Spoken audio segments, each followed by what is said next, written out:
How's it going, everybody? So back again here today with the third video in the series on the Vienna game. In this video today, we're going to continue on with what to do after black plays knight f6. Before we looked at, well, my recommendation is to play f4, and we previously looked at what to do when black plays e takes f4, as well as what to do when black plays d5.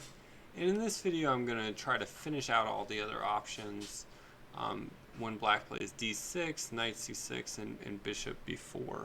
But before we get going with that, I do want to just do a recap with sort of what we're doing in this video series on the Vienna game. So the white side of this, I'm offering my recommendations for white, and that is based off of database research. That's based off of my own knowledge of the opening through my experience, through looking at different books, online resources, whatever it might be.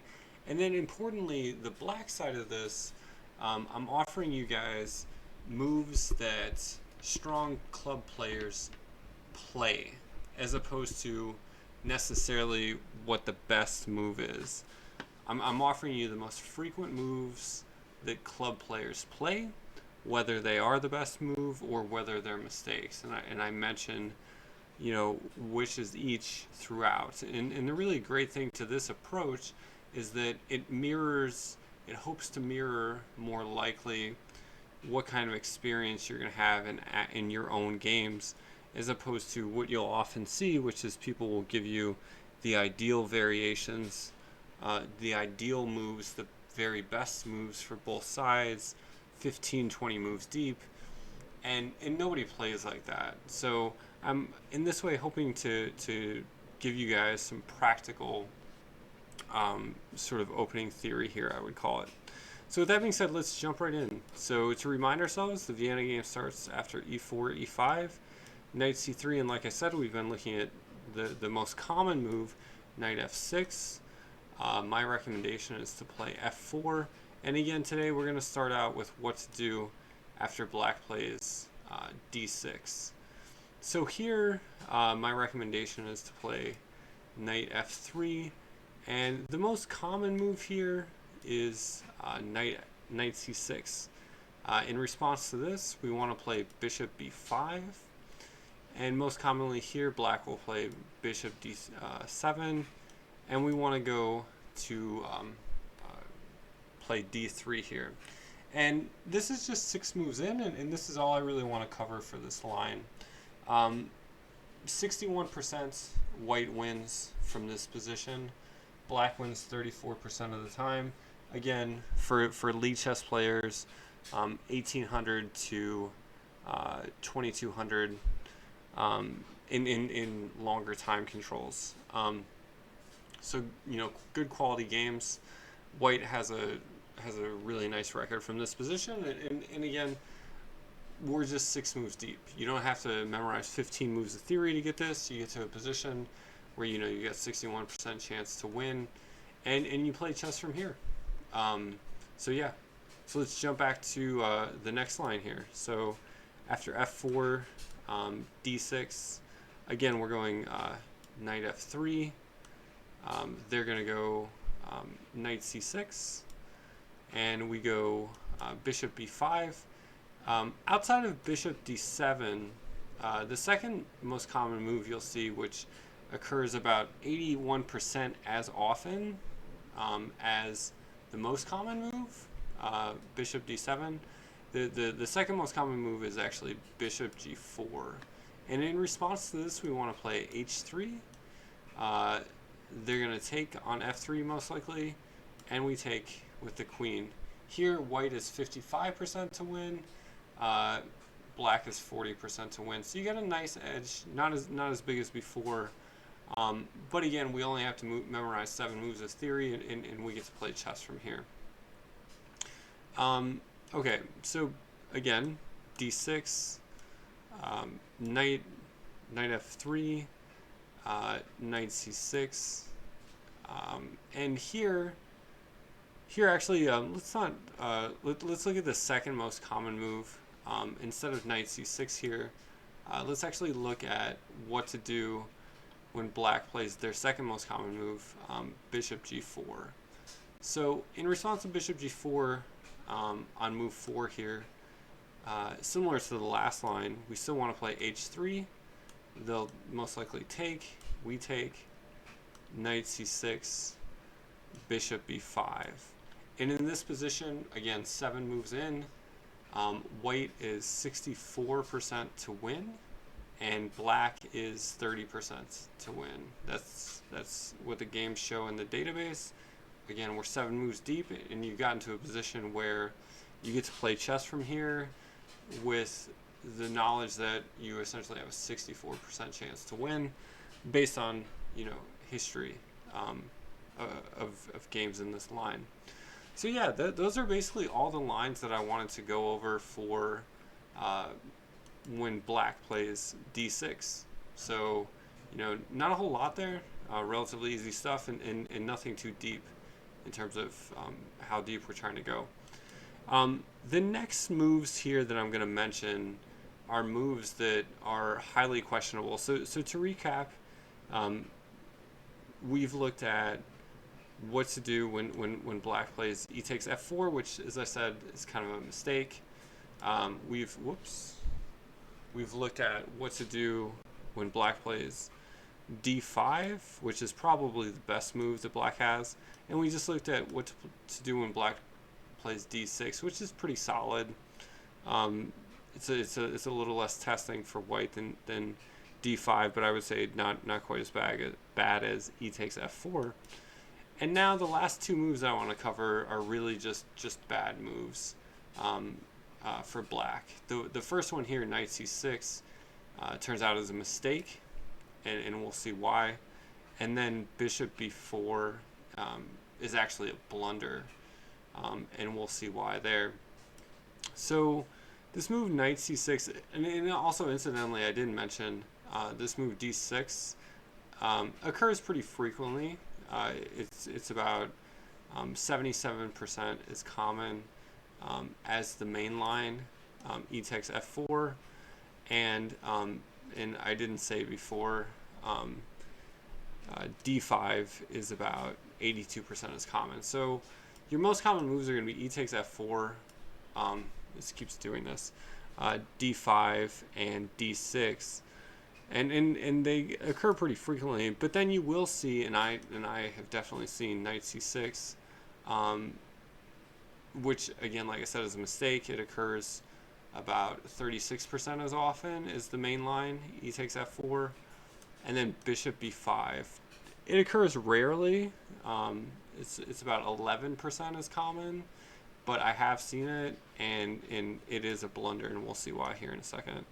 So knight c6, let's see what to do here. This looks like a pretty normal move, you're developing your knights, what could be so wrong with it? Well, white just takes, black takes back, and then we go d4. So there's a few lines that I want to mention from here, but they're pretty similar in sort of how they function. So the most common move from this position is actually knight g6, and here white wants to play e5.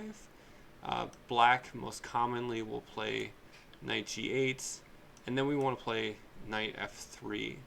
And from this position, white wins 65% of the time. And just, we can sort of see it just as a gestalt, looking at the position. White, has nice piece development with their knights. They've got a massive center. Black is backed up.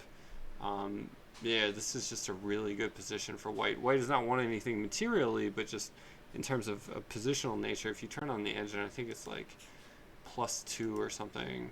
Yeah, right around +2 for white from this position. So black has really made a mistake there by playing knight c6. So if we go back, instead of playing knight g8 here, black sometimes also tries queen e7. About 24% is often as trying knight g8, but it still occurs. Turns out this is a mistake, so we want to play queen e2, they play knight g8. We play knight f3. And from here, white is 82% to win, just based on the database. And if you look at the engine evaluation, white is +3. So a really excellent position for white here. Okay, so let's take a step back. If we again sort of start from the beginning here, they play this mistake move, knight c6, and we go again f takes e5, knight takes, and then we kick the knight, and we looked at what to do when black plays knight g6. So next I want to look at the second most common move that black does here, which occurs about 80% as often as knight g6, and that's knight c6. Once again, similar to before, we just play e5, pushing the knight back, and this basically exemplifies why knight c6 is wrong in the first place, because it allows us to get this pawn advance and all these tempos on black's knights. So the most common move here is, again, knight g8, and we go knight f3. So similar to the last position, black's knight is on c6 here instead of g6, but we get to a similar kind of percentage. From this specific position, white wins 71% of the time.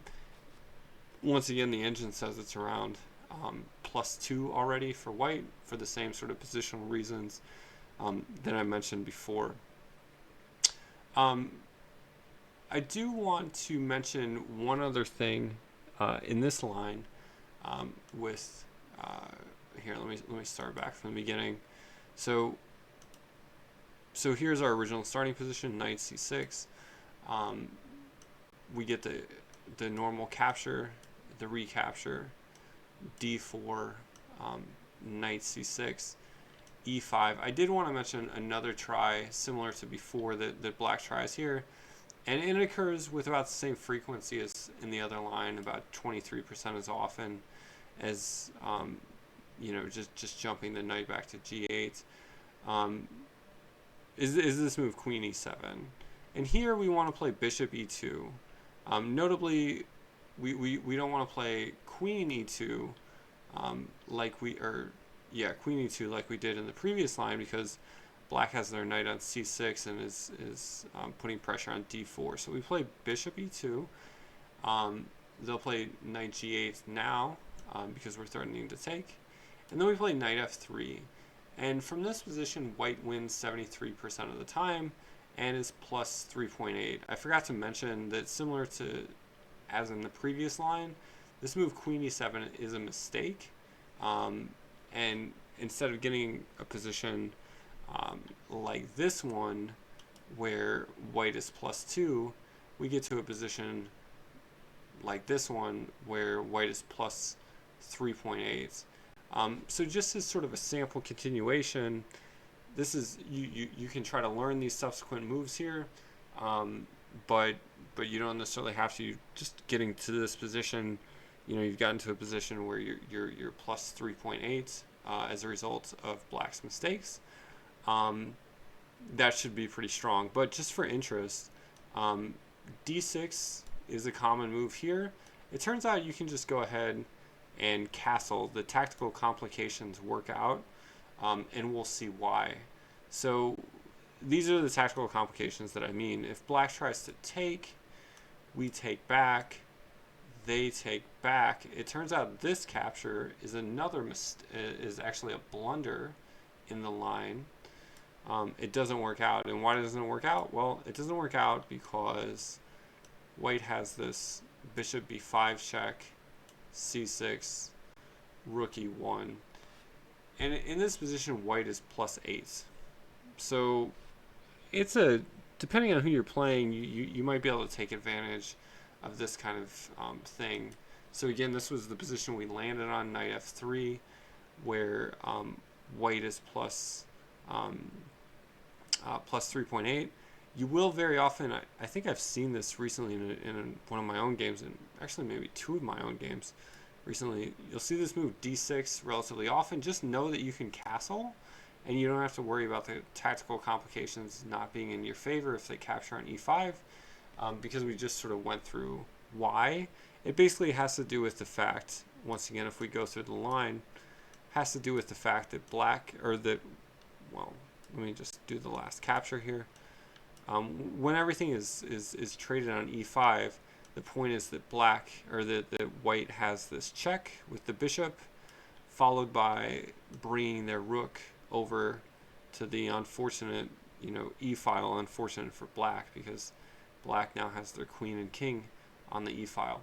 So an interesting line to be aware of, but again, I would just recommend at least knowing up until this point. So again, that's basically all the complications that result from when black makes the mistaken move, a move that looks pretty normal, knight c6. And the last move that I want to mention is this move bishop b4.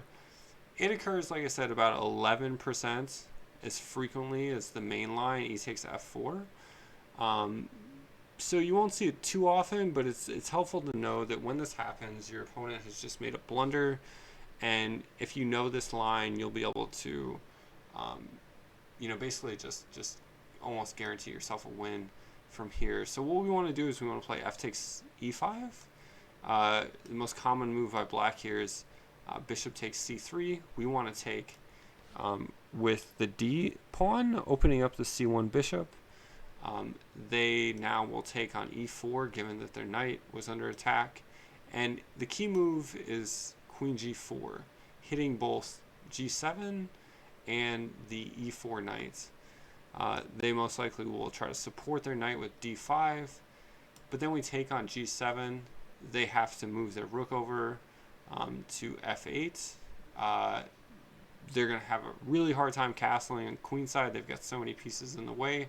Turns out from this position, white is 84% to win. Just based on the database, white has won 84% of the time.